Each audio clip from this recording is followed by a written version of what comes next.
you would just teach us. It's in your glorious name we pray. And all of God's people together with one voice said, amen. Amen. I bet you if I asked anybody really that if you like to avoid pain, most of us do like to avoid. Ever gone to the dentist, right? And they're about to do a root canal. Do you feel excited that you're going to get a root canal? Probably not. And then the assistant tells you like, oh, it's not going to hurt. You know, it's lies. That's lies. It is going to hurt. It is going to hurt. And I've noticed that as I thought through life and as I thought through my ministry years, I thought that the art of life is not avoiding pain. That's not the art of life. It's not to avoid pain. Rather, it's learning how to respond to it. And I think as Christ followers, we need to have that as base one. Our, goal in life as pain comes our way, it's not to try and, skirt it or move away or somehow avoid it entirely, but rather learning like, okay, this is coming my way. How do I learn from this? Because pain produces maturity, crisis builds character, and difficulty, what it does, it creates a deeper person. So there's value in the pain, not that you're like, hee, like, yay, I want pain, but rather when you're in it, you're like, hey, wait a minute. God is doing something in me, in us, that goes past what I may even perceive at the moment. And we're going to see today, as we continue in the book of Ruth, in chapter 1, it's going to show us 3 women. And they all have this crossroads of pain. And we're going to see that each one is going to choose a different path. It's going to be a different path for Naomi, as it is for Orpah, as it is for Ruth. And their choices teach us how to face suffering and loss and disappointment in our own lives. So the main question I'm going to try and answer this morning is this, and that is, how do we respond when pain and loss hit home? Because eventually it does, right? Eventually pain and loss descends upon us, invades our space. How do we respond? Not how do we avoid it, but how do we respond to it? And last Sunday, we talked about this little vignette, this little story of Ruth, the book of Ruth, and we saw that you could very well have named the book of Ruth the book of Naomi. Because really, she is more the centerpiece of the story and what God is going to do through this Naomi. And even you could say this is really the story of God, as God redeems people or brings back people. We saw this man, Elimelech, whose name means God is my king, and he took his wife, Naomi, which means pleasant, and he took his 2 kids, which meant their names sickly and frail, or dying, or wasting away. What a name to have, right? Here comes sickly, come over here, weekly. And most people think that the name happened because of the way they look when they were born. So obviously, like they're kind of sickly looking when they're born. And so they're in Bethlehem, which means the house of bread. And there's no more bread in the house of bread. There's a famine. And so Elimelech decides that he's going to take his household and take them to the land of Moab, 50 miles away, from here to New Braunfels. He decides, I'm going to take my family. I think there's bread there because there's none in Bethlehem. And he intends to stay there for a little bit. And a little bit turns into more than a little bit. And more than a little bit turns into 10 years. And along the way, what happens is that Elimelech and then her 2 sons die, leaving their spouses behind. 3 graves.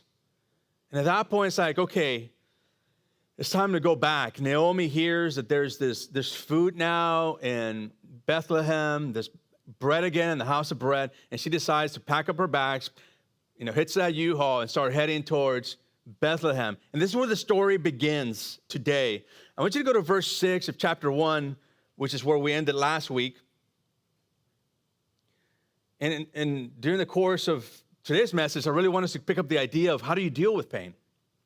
In verse 6, it says, when Naomi heard in Moab that the Lord had come to the aid of his people by providing food for them, she and her daughters-in-law prepared to return home from there. How many years does it take for God to provide back food? 10 years. There have been 10 years of famine. So finally she catches wind. There is food. Let's return back. Go to verse 7. With her 2 daughters-in-law, she left the place where she had been living and set out on the road that would take her or them back to the land of Judah. Then Naomi said to her 2 daughters-in-law, check this out, she's going to do this 3 times. Go back, each of you, to your mother's home. Pause there for just a second. Why not your father's home? If the man is the head of the house, why does it say mother? It's not because the dad has died or their fathers have died. Well, it's because it's an indication that when it says the mother's house, it means like it's that place in the house when you find comfort, where you find the planning of a future wedding. That's why it says your mother's house. So in other words, what Naomi is saying to Orpah and to Ruth is like, go back home so you can plan your next wedding. Go back home so your mom can comfort you because you've lost your husbands. And then it says, may the Lord show you kindness. This is the first kind of blessing or request from God. May the Lord show you kindness as you have shown kindness to your dead husbands and to me. And I wonder what that kindness was that they showed to their husbands. Was it just like life, being kind to their husbands? Or was it being kind when Milion, sickly, was sick? Was it being kind when Milion, which means, fragile or dying, was wasting away? Were they kind to them in their sickness? We just don't know. The text is not really clear on that. I think it likely is that. May the Lord grant that each of you will find rest in the home of another husband. This is the well wishes. I really hope that your mourning will turn into joy and you'll remarry. If they go back home, there's hope for remarriage. It's not going to be hard to marry as a Moabite to another Moabite. Likely still young because they don't have kids. Their life is still ahead of them. Go, start over. May the Lord grant that each of you will find rest in the home of another husband. Then she kissed him goodbye, and they wept aloud and said to her, we will go back with you to your people. Here's our chance. They're like, no, like we want to go with you. We don't want to kiss you goodbye. We will go back with you. We're going to do this together, right? Together we're better. We're mourning together. But Naomi said, return home. Again, second act of returning back. Return home, my daughters. Why would you come with me?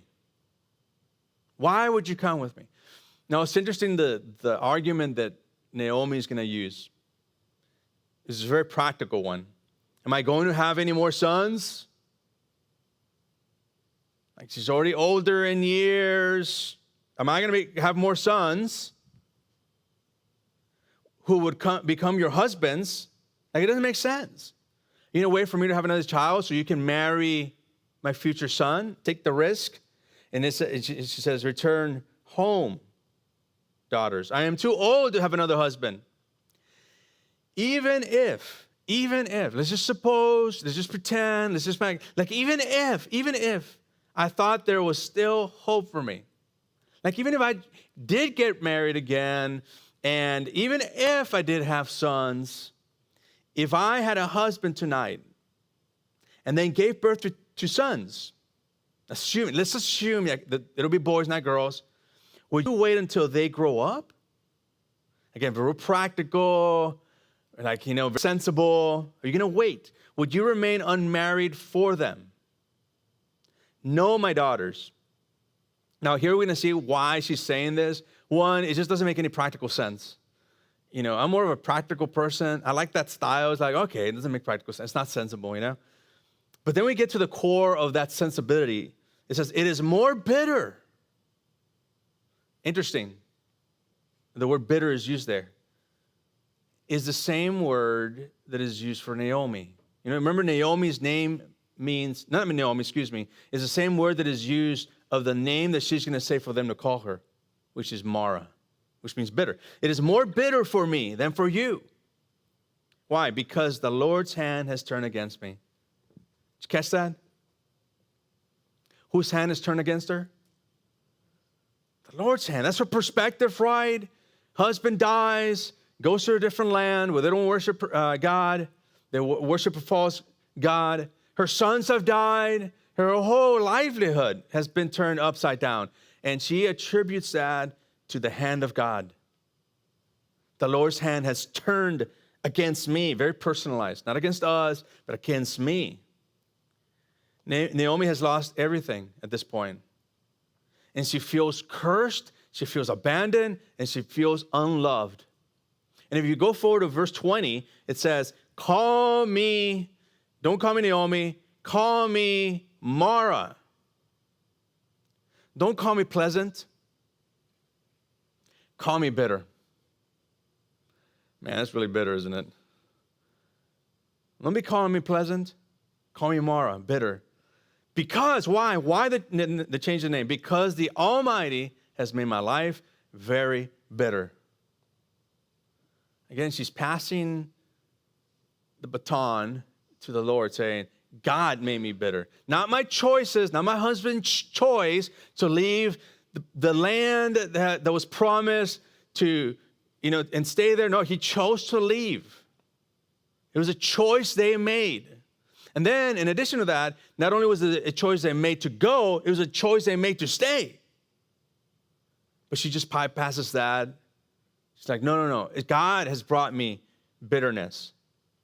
And here we see the first way to respond to pain. And that is, through the eyes of Naomi, we see, don't let pain make you bitter. Don't let pain make you bitter. You can even say, let pain make you bitter. Let it make you better. Let it make you better. Let me write that down. That's not on my notes. Let it make you better. It's the benefit of second service. See, Naomi believes in her heart that God has turned his face against her, but here's what she doesn't yet see. She doesn't see that he's actually guiding her back. She doesn't see that. Her daughters, she's called them to go back. And back then, widows, particularly coming back home for Naomi, was not an easy road to be a widow. There was no safety net. There was no government program to help her out. And a woman's stability depended almost exclusively on her husband or her sons. And Naomi had lost both of them. Going back to Bethlehem for her meant facing her people again, but also facing hunger, shame, and uncertainty. Can you imagine her going back? What people might have said? Well, didn't you leave? You didn't stay here. Isn't that your fault? Oh, you lost your husbands? Oh, God is my king, your husband? She was going to experience a level of shame from the community. And this is what we have to remind ourselves. Don't let pain rewrite your story. Don't let pain rewrite your perspective. It's so easy for pain to shape the way you look at yourself, the way you look at people, the way you look at others, and the way you look at God. Matter of fact, when we have pain, we tend to magnify our troubles, right? It's not just, oh no, how am I going to pay the bills? It's like, oh, I'm never going to pay the bills. Man, this is impossible, right? We magnify. Our kids do something, that's, they're not supposed to. All of a sudden, it's like, oh, their whole life is going to be messed up. It wasn't just one choice. It's like, oh no, it's just horrible for the rest of their lives. Or your spouse does something that's hurtful. It's like, I can never make amends with her or with him. That's called catastrophizing also. You make something that's not, catastrophic, and we blow it up, we magnify it, and now it's like, minimize the good stuff. He's still at the house, or she's still at the house, or your child, for the most part, is doing well, or maybe you still have the job, or you still, right, fill in the blank. That becomes very minimal in our lives, right? I can never go to my parents and have a good relationship. that could help comfort you, right? You're still alive. They're still alive. By the way, there's food now. There wasn't before. There's food there. Don't forget, you may have relatives still there that can help you. No, all that is put to the back burner, and all she can think about is, I'm bitter, and life is going to be what? Miserable. Miserable. You cannot let pain rewrite your perspective, because this is the first thing that it does. We stick to the bad and we forget what is good. And pain can make us close off to the very people who God has provided to help us in our healing, which is what's going on with both Ruth and Orpah, and we'll later see that it's only Ruth. But Naomi's pushing them away. Now, good intention, right? She probably has their best interest in mind, but not realizing that maybe just perhaps, they married her sons by God allowed it. And although they were Moabite, probably praying to a different God, a false God, maybe this was the opportunity for them to come to know God. It's a silver lining, right? And we're going to see that God is really using Ruth, which we'll see in just a second, to bring restoration to Naomi. So when you can't trace God's hand, trust his heart. Sometimes it's really hard. It's really difficult to see where God is working, especially when you're in the middle of it. It's hard to see the positive things. That's where the spouse comes in. That's where Marisa comes in oftentimes in my life. It's like, oh, have you considered? And then I get, upset. I'm like, man, no, I want to be bitter right now. I want to be upset right now. It's like, well, what if this happens? Like, whatever. And I do the same thing with her. Probably more to her than her to me. No, okay, whatever. I have second service to pitch that argument. No, just kidding. But what is it? That's why you need people around you that are like, hey, wait a minute. What if this is going on? What if there's a silver lining? Don't let disappointment drive you away from the one who can heal you. Let God turn your hurt into hope and your setback into a setup into the next journey, into the next chapter of your life. Here's the second thing. When we have pain, how to respond to it, we're going to see it through the life of Orpah. And it's don't turn back when the road gets hard. Don't turn back when the road turns hard or gets hard. We've had that conversation with our kids, particularly one of our kids. We tell them, it's like, I know it's hard, but you're almost at the finish line. You're about to graduate. Don't give up now. Don't drop your class. You took it, you can do this. You're smart. You've done it before. You've persevered before, and you've seen what it's like to come out of that and be able to be like, wow, that was difficult, but I came through it. But it's hard. I know it's hard. But you're going to learn so much more when you stick it out, and you're going to become stronger than you thought you could ever be. Well, let's go to verse 14 and see what happens with Orpah.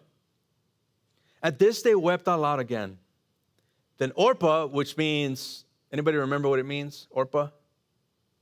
Back of the neck or stiff-necked. Then Orpah, back of the neck, kissed her mother-in-law goodbye. So what is she doing when she's kissing her mother-in-law goodbye? And she's leaving. She's giving the back of her neck. Very, very symbolic here of what she's doing. But Ruth, whose name means loyal or comfort, see what Ruth is going to do. But Ruth clung to her. Look, said Naomi, your sister-in-law is going back to her people and her gods. Go back with her. Like you also turn your face against me and you go back to Moab. In Orpah, you know what? She gets the message. She sees what's going to happen in her life. Life as a widow from Moab would be tough in Bethlehem and Judah. Finding another husband in her mother-in-law's hometown is going to be next to impossible because the Jewish people hate the Moabites and the Moabites hate the Jewish people. She'd be looked down on by the Jewish community, by the country, by their culture. Their way of life would be very different. They would be strangers in a foreign land. She'd be giving up her rights, if there's such a thing during that time, that she would have had in Moab. She would have given all that away, going to Judah. And you know what? Naomi couldn't promise anything to her. She couldn't say, like, it's going to be all right, you'll find a new husband. You know, I remember when we used to live there, our neighbor, they had a young man. I'm going to go ahead and introduce you. There's no way. Remember, Naomi just said, go find your husband where you live, not where we're going. So Orpah cries hard. He hugged her mother-in-law goodbye, and she just went back home. Who can blame her? We really can't blame her, right? Orpah's story reminds us that half-hearted faith will never make it through hardship. If you have half-hearted faith, you're not going to make it through hardship. Faith that quits when it's hard was never real faith to begin with. Faith that quits when it's hard is not real faith to begin with. Now, I want to pause here for just a moment and just kind of put a caveat here that sometimes, especially some of us, some of you, I know I'm stubborn, so some of us need to learn when to quit. And it takes more faith to quit than to stay in what you've committed to. Just going to put it out there for those of you who are high capacity. When you commit, you're like, I'm sticking to it. That's me. If I say yes, I'm there no matter what. So for some of you, what you need to hear is not necessarily don't quit. You need to hear that more faith for you means that you do actually cut back. That you do rethink your schedule. And that you reconsider where your priorities and values are at. So I just want to put that out there. Some of you need to hear that. You know, you think of someone who starts going to church and then all of a sudden disappears because now it's not going the way they would have wanted. That's having half-hearted faith. It's easy to follow God when it's comfortable, isn't it? Man, as long as it's comfortable, I love following. You know? And you can either see it as, man, life is tough, woe is me, or, man, this is a great opportunity to learn a new skill. It's a great opportunity to learn a new skill. I want you to ask yourself next time you find yourself in a painful situation, are you following God because it's easy or because he's worthy? Why are you following God? Because it's easy, you're following the easy road, or because he is the King of glory, and you're following him because it is him that you're following? When life gets tough, don't back down, press in. Faith grows stronger when it's tested longer. Don't let fear of the road ahead rob you of your blessing that God has waiting around the corner. And when I say blessing, I don't necessarily mean monetarily. Because oftentimes the blessing he gives you is not financial, it's the peace of mind and the peace of certainty and the rest that you get because it's in his hands. Here's the third thing, which we're going to see through the eyes of Ruth. Cling to God when life falls apart. Cling to God when life falls apart. Verse 16. But Ruth replied, don't urge me to go home and leave you or to turn back from you. And there's some of the most beautiful, profound, deep words that any one person in the whole entirety of Scripture says is contained in here. It's just the words of loyalty and fidelity and love and friendship. It says, where you go, I. Notice how many times the I or my is going to be repeated. Very personal. Where you go, I will go.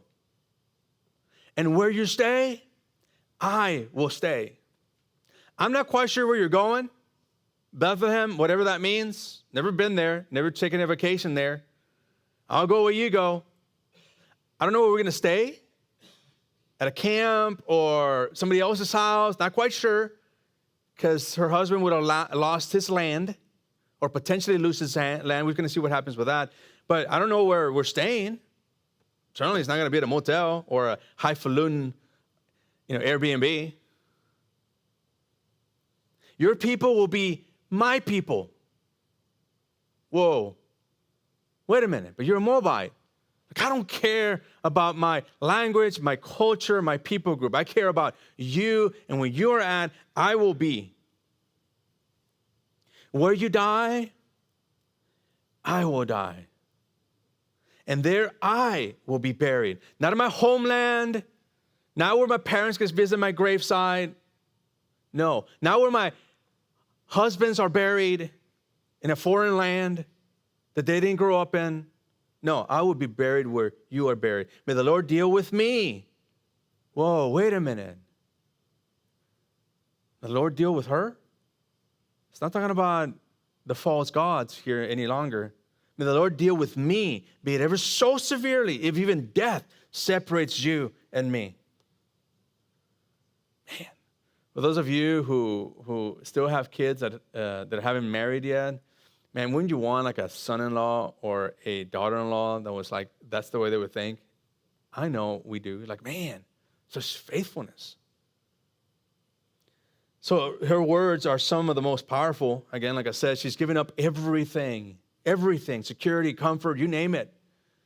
She's giving up going to her mom's home and rethinking about a marriage, re-envisioning what life could look like after the death of her husband, the next husband. She's giving all that up. And she's trusting God's heart. She might not see God's hand at work yet, but she trusts, which will soon become her God too. Nothing to gain, everything to win. When you can't see the future, hold on to the God who holds the future. And that's what Ruth is doing. She's holding on to this God that she would have heard about many a night dinners as her husband and mother-in-law would talk about God. Now she's going to put her trust in this God she's heard so much about. It's like when you were little, you were holding your parents' hands when you were going through the darkness, right? What did you trust? You trust your parents' hand, right? And this is exactly what she's doing. She's going to trust God's hand, that God is going to lead her. So cling to God, not comfort. Be careful you don't walk away when life gets shaky. You got to hold tighter. When life feels uncertain, you got to remember, you don't need to know the plan. You just need to know the planner. That's who you need to know. You may not know the details of tomorrow, but God certainly does. You might not know what's around that corner, but God does. Which leads me to the fourth point, and how to respond to pain, and that is this: God's hand is still at work. Last week we talked about the difference between the hand of miracle and the hand of providence. The hand of miracle is the hand you see, a miracle healing, a miracle outcome, right? You see it. The hand of providence is what you don't see, when the hand of God is mysterious to you and I. Even in Naomi's bitterness, Orpah turning back, and Ruth's decision to follow, God's hand was still working. It was still moving. And Ruth's faith is going to lead her to a new home, which will then in turn lead to a new husband, which then in turn is going to lead to a new life. And through her family line, through Ruth's family line, a Moabite, not a Jewish girl, a Moabite, through her line, you will have future King David. Through her line, this Moabite woman that could have gone back to Moab, who was living out her name, faithful friend, loyal friend, comforter, through her line is going to come Jesus. So more than anything, this is a Jesus story. This is about the origins of Jesus and how the very line of Jesus, one could say, was at risk. Was at risk. Satan has been working from the very beginning, since Genesis 3. He's been working to disturb the line of Jesus. I don't know if you realize in the line of Jesus, there's a prostitute, Rahab. That's the line of Jesus. That's the line of Jesus. But God is working behind the scenes even when your life feels like it's falling apart. Think about a tapestry. When you look at the backside of the tapestry, it's all these, knots and threads. It just doesn't look good. And it doesn't look good. For those of you who have ever seen that or done that, it looks messy, doesn't it? But when you turn it, you flip it over, you see the design, beautiful design. We tend to focus on the mess instead of the beautiful design that is yet to come. And the same is true in your life as it is mine. And when life feels tangled, trust the weaver. God doesn't waste a single thread. Whatever thread is in your life, whatever pain, struggle, or uncertainty, God's not going to waste it. The moments that look like a mess today may become your message tomorrow. When your story feels broken, remember, God's still writing the ending. You're not in the last chapter. As long as you're alive and have breath, there's still a chapter ahead of you.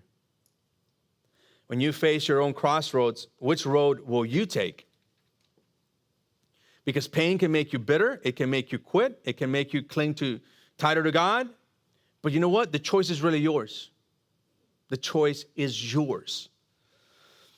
I'm going to finish with this statement. I use it often in my life. Partly, or if not mostly, it's one of my big mantras in my life. And it's this. It is what it is, but it becomes what we make out of it. It is what it is, but it becomes what we make out of it. It is what it is. But you get to decide what's going to come out of that. You get to decide.